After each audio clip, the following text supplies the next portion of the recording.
and welcome back to the ministry. This is Taj McCameron for LFPB Ministries, and today we are talking about when a man really loves you, he gets to know everything about you.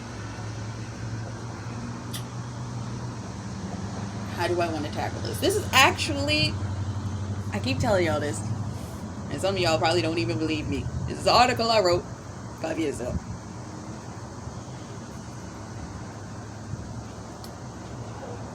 A lot of women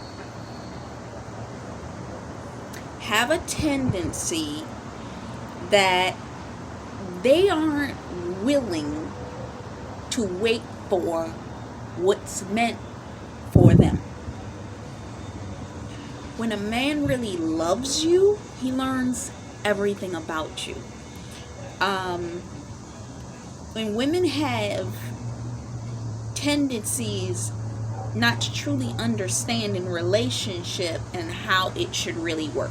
I remember it was back before I started enjoying God in the fullest capacity. I was just having a thought one day, and I said, how is it that people just don't end up in the right relationships? You'll always see the good guy with a woman that is a viper, and you'll see the good girl with a man that don't care about her. Why is it that the viperous woman is not with the guy that don't care? Because she don't care either. And why is it that the good girl is not with the good guy? In some cases, you will see that.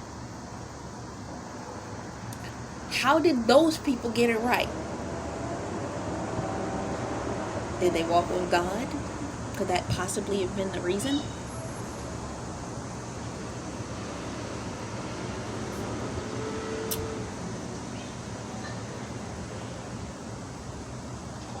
Some of it has to do a lot with what we were taught to pay attention to as a child from our parents, and our parents' love and affection and desires towards us as we were children, which created the bonds and the creation for our view on relationship as we grew up.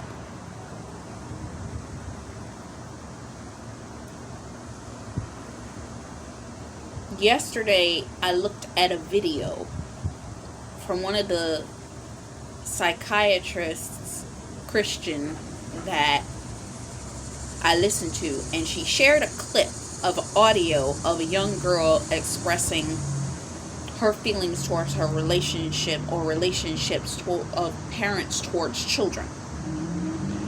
And I listened to it, and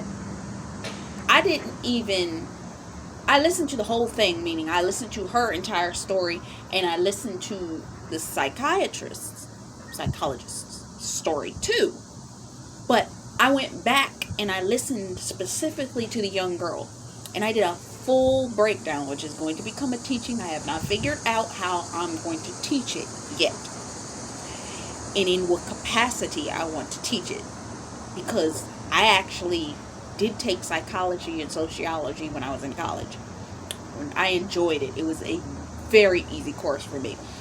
And it really does help you understand mental blockages and things that are unclear that you are dealing with. I don't like going into a psychology room, because I'll sit there and I'll start writing down all this revelation, and we be here for 3 hours as I break things down. Because that's the way the Lord has showed my brain how to break things down. But when it comes down to young girls, and even young men, the way that they are treated as children determines and dictates the way that they treat everybody else. You either are going to be driven into the dysfunction that your parents had, or you're going to be driven out of it. Meaning, your parents are going to put you in a state of fear, mentally, emotionally, physically, to a degree that you go into survival mode, and you grow up. The second you get away from that, you say, oh, I ain't gonna never let no man do what my parents did to me. So you sit up there and you say, I'm never gonna let that happen. Or what's gonna happen is in the midst of the way that the parent treats the child. The second they get an opportunity, they see an open door, they are literally driven into the arms of the wrong guy. That is either going to perpetually repeat the exact same treatment and or worse, or the reverse is going to happen. I can do bad all by myself, and I'm just independent, and I ain't never gonna let nobody treat me that way. So they going to be attacking and bullying the man that doesn't even know what in the world's going on, because he's like, what did I do to you? And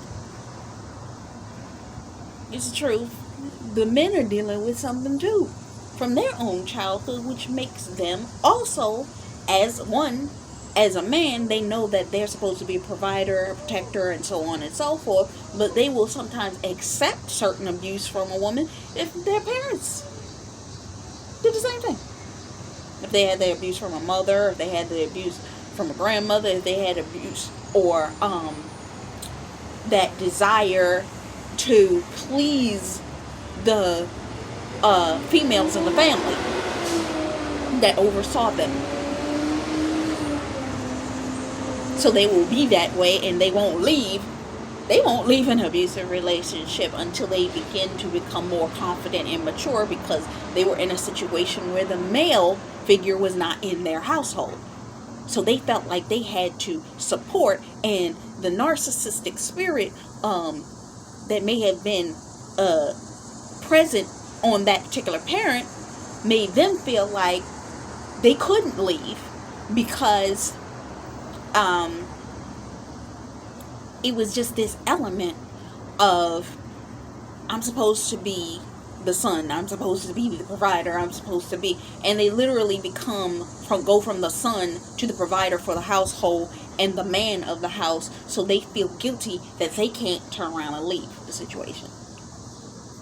So with that occurring, every relationship that they have from that point forward is either that, meaning they get in a relationship, they feel like they need to support, they need to prove, they need to be like this with a female, or the exact opposite, where they try to force themselves to be the opposite and they be the ladies' man and all that kind of stuff. It's kind of easy to see right through it. It's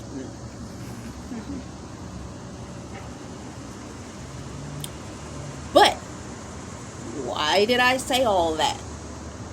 I said all that to tell you, if you didn't grow up in a loving household, some of y'all may have become clingy in a loving relationship, wanting love in a relationship. Ergo, like I just had the example that the person's trying to get away from the parent or whoever that was being abusive or being verbally abusive or threatening their safety, survival, home, and or the family unit, and they ran into the arms of the wrong person. So they are craving love that they're not getting at home from somebody that isn't going to give them love, and perpetuating the same cycle over again. And then the sad part about it is they turn around and have children with those people and perpetuate the same cycle upon their kids.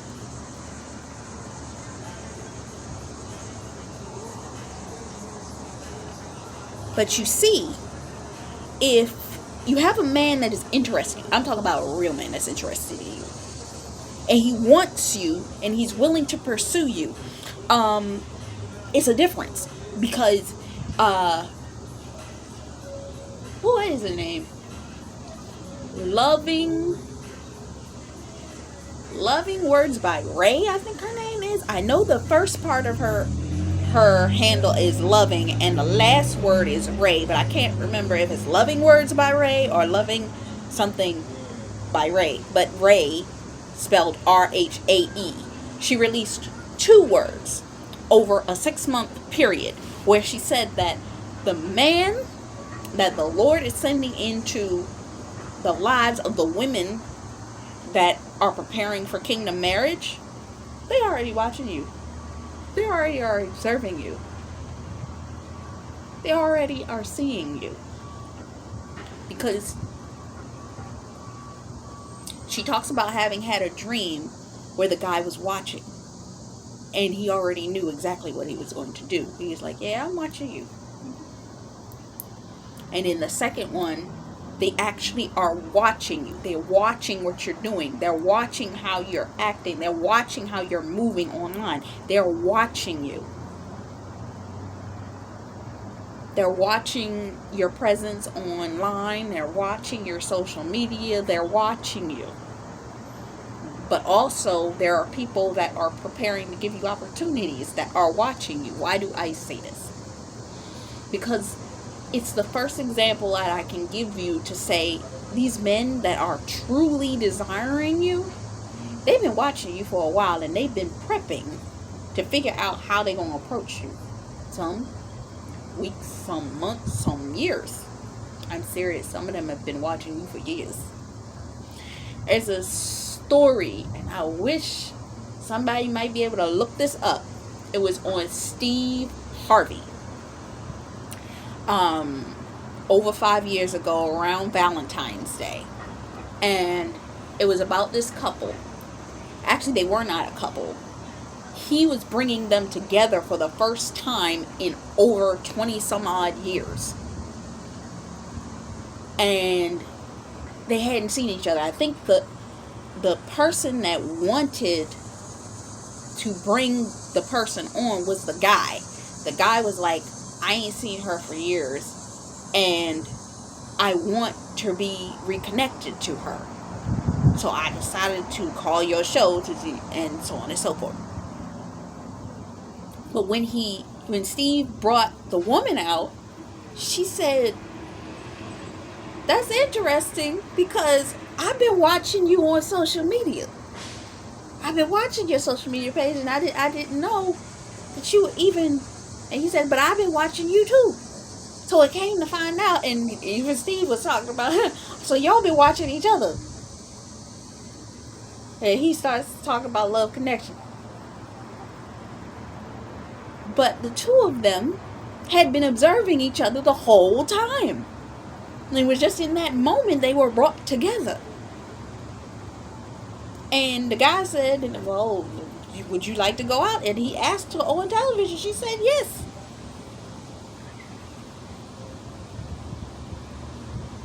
Some of y'all spouses been watching you for a minute. For a minute. Why do I say this? Let's get more serious. A person that is in love with you and really is for you, they're going to watch you and watch your mannerisms. They're going to watch you and watch what you do on a more intimate level. Some of us women are operating out of order when we are chasing men. We are operating out of order when we're going out on dates with people that have no real interest in us, but to have that one moment, and when they see that they can't get what they want, we just done wasted our time because they were trying to see if they could get you and they couldn't. And then some are easy and they get hooked into relationship with a person and start begging and all this kind of stuff, but they are unequally yoked, mismatched. The person may be a nice guy, ends up with the wrong girl, and vice versa. But they need to have a come to Jesus moment in order for them to end up with the right people and work through their issues, work through their triggers. Because once they work through that, then they can get aligned with the right people that they may be married for the next 50, 60, 70 years until they die. But they got to allow that to happen. But how does this end up not happening? Either A, they chase the guy and they think that it's a fit person for the qualifications, and the enemy will always send an identical counterfeit to what it is that the Lord is trying to send you. That will be a waste of your time, and you may even miss the window for the right guy, and the Lord will even have to reset. Because that right guy, he saw you hanging with somebody else, and now he's is heartbroken and it's like, well, maybe she ain't the one. She might not be the one for me. And they were the right one. But the counterfeit was blocking. I tell you not. The story, one of the ministers I listened to, when she met her husband. Don't ever let nobody tell you that you can't meet your husband at home. Don't ever let nobody tell you that. Because it can happen. Now, you got to get wisdom from the Lord if you're supposed to stay home. But what ended up happening is her friend dragged her out a week before she met her husband. They went to this party on this yacht because her friend begged her to go. Like, I got tickets, come on, I want to bring my friend, come on. She get on there, and this guy, he will not stop talking to her. Not her husband. But he is begging her, come with me, come hang out with me, come this, come that. I want to wine and dine you and all of this. And to any normal person, they'd be like, oh wow, and this guy owns the yacht and all of this kinds of stuff. Yeah. She was like, I'm not sure. And she let the guy talk and all this kind of stuff. But the one thing that broke her that Sunday, he calls her up and says, come on, let's hang out on the yacht for today. And she's like, you do know what today is, right? You say what? It's Sunday. She's like, no. Now, if you would like, you can come to church with me. But we ain't going on the yacht. And he's like, you can miss a day of church. Red flag, red flag, red flag, red flag. So she goes to church, comes back. And when she goes to church, this is how the devil set her up. Her ex-husband showed up at church that same day. So she already in a mood when she gets home. And then this guy calls her. Now, if she wasn't commonsensical, she might have taken that as an opportunity to just go out with that guy because he was offering yet again, can we get together this evening? And he kept texting her, or he kept her on the phone is what it was. Then she got a text message on her Facebook from the man that she's married to this day.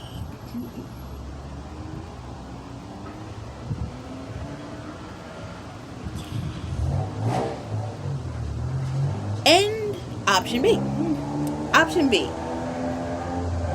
Some women will audition men for a second, and then they will find someone and think that it fits the criteria of the guy, that they're godly, and ask Lord to fix it because that's the person that they want and all the elements and the criterias for this guy, but it's not the right guy. I was that girl. I dated. Well, actually, that's a lie. I did not date. What happened is I went out and certain men would approach me, and I would take the time and I would listen to what they had to say, and within a few minutes of conversation, I really knew that this person had no interest in me. They were just trying to. I remember I was at somebody had taken me to an event after we went to some other mixer, and I was sitting there on my phone waiting for that person to come back because they had stepped off and went somewhere. And this guy comes over and he is drunk, and he starts talking to me, and I'm like, Jesus Christ, somebody help me. And that was at the time that I was walking with the Lord. So I'm sitting there. The only reason I was there was because she brought me there. And this guy comes up drunk. And I'm like, oh my God. And he's in bed trying to talk to me. And I'm like, no. I'm trying to be real cordial, looking around, trying to be like, girl, where you at? Where'd you go? After having a couple of experiences like that, you kind of have a tendency, Lord, please send the person to me, because I am not dating. Dating? This is foolishness. Absolutely not.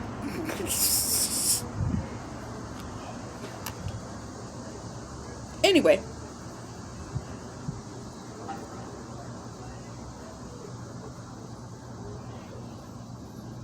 you choose to pick the man that you like. The man has hidden qualities. You figure that they might fit you. But things start to begin to get scary. But if God isn't in it and there is no purpose in it, there are going to be tests, there are going to be problems, and if you're not with the person that's right for you, those tests and problems are going to destroy your ability to really be able to receive what the Lord is showing you, because you haven't dealt with your triggers. So you actually look at a good guy because you're going through stuff as something wrong. But then some people, they'll look at the good guy because the guy isn't testing them. He actually fits. He actually works. There is no arguments and no confusion, and y'all are really cool and kosher. And you looking at that person like, hey, wait, what's wrong with you? Something's got to be up with you. Something wrong with you, because this is not working. Because I ain't fighting with you every 5 minutes. I ain't gotta worry about it. Wait a minute. Yeah, because that's the person that knew what he wanted when he saw you, and he pursued you correctly. And you got to be careful of that, because counterfeits will pursue you after they have observed you as well, because they're trying to study you so that they can get in the door. But a man that really loves you is pursuing you from an area of genuineness. But if you pray, the right signs will become evident to you. This is a counterfeit. This is of God. But a man that is for you, they will be able to see certain things. They'll be around you. Once they're around you for a period of time, they'll be able to tell. You could be sitting there dealing with a headache, and just by the way that you tip your head, or just by the way that you are acting in that moment, they can look at you and say, are you having a headache? Do I need to get you some aspirin? And you didn't say nothing to them.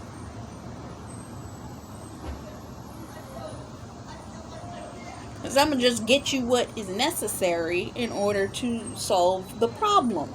Some will, a good one, will walk up and start to rub your head because they already know, oh, she got a headache. Let me help her out right here in this moment. Okay? Or let's say females, when our time of the month comes on, for 21 days, we are stable people. We get that around them last couple of days before it comes on. We moody, we tired, we don't want to deal with nobody. Our attitude changes. We trying to remain at peace. And if a man really knows you, he starts to notice those signs every month when they come. He can gradually determine, oh, she's about to come on to her time of the month.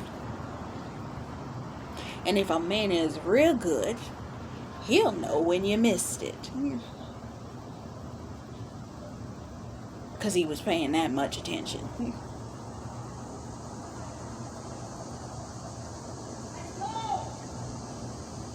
But most men won't. A man that really pays attention to you, he'll pay attention to your health. He'll pay attention to all the things about you, from the top of your head all the way down. He'll know certain blemishes. He'll know certain things that are out of order with you.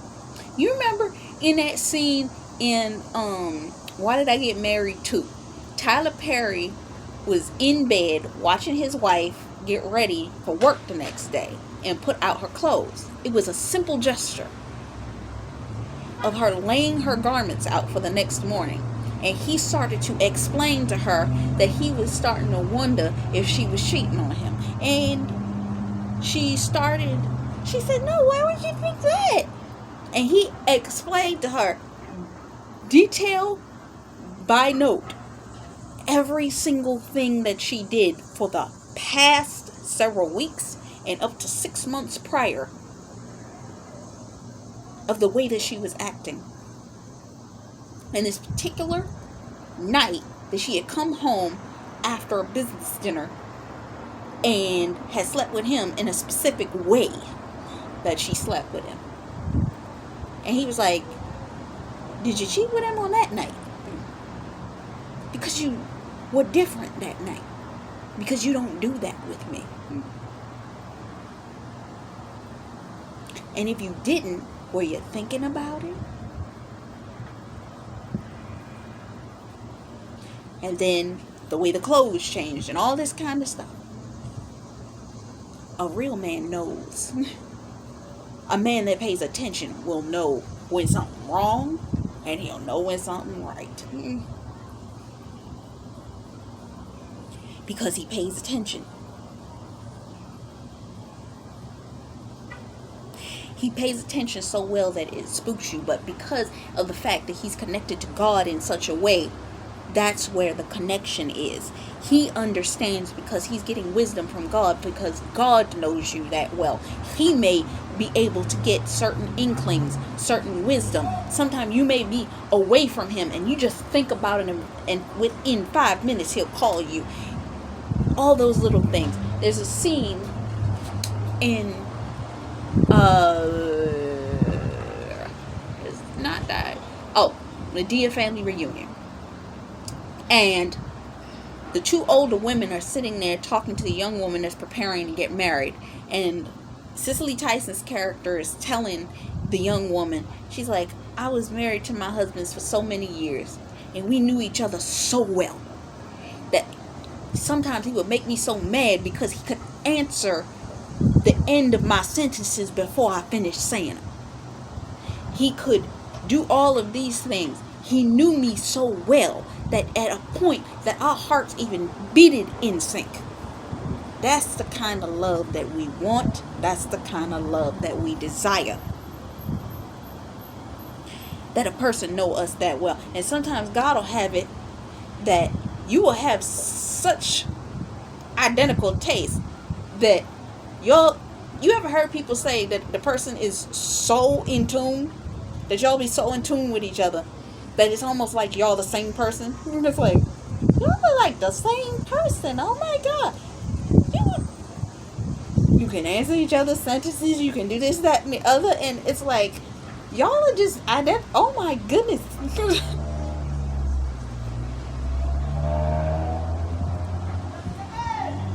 You have like those moments where you go into the closet. You go to pick out your clothes for the day. And they go to pick out their clothes for the day. And then you end up coming out looking at each other. They got on the exact same color shirt as you. The exact same color pants as you. And darn near if their shoes don't look alike to yours as well. And I'm not talking about the fact that we gotta say it because we got people out here. that close. That you the female and they got feminine looking shoes. No, I'm not saying that. I'm saying that they got everything identical to yours, but it's for a man. And you're like, even your shoes match. How'd you find shoes that match my shoes? How we wear it? Because you got the same taste. And some that may be even spooky to you. But some people can't even see that because they're like, oh, there ain't no such thing as a man there's no good men out there. Yes, there is. If they want something, you think they up to something. That's not the case.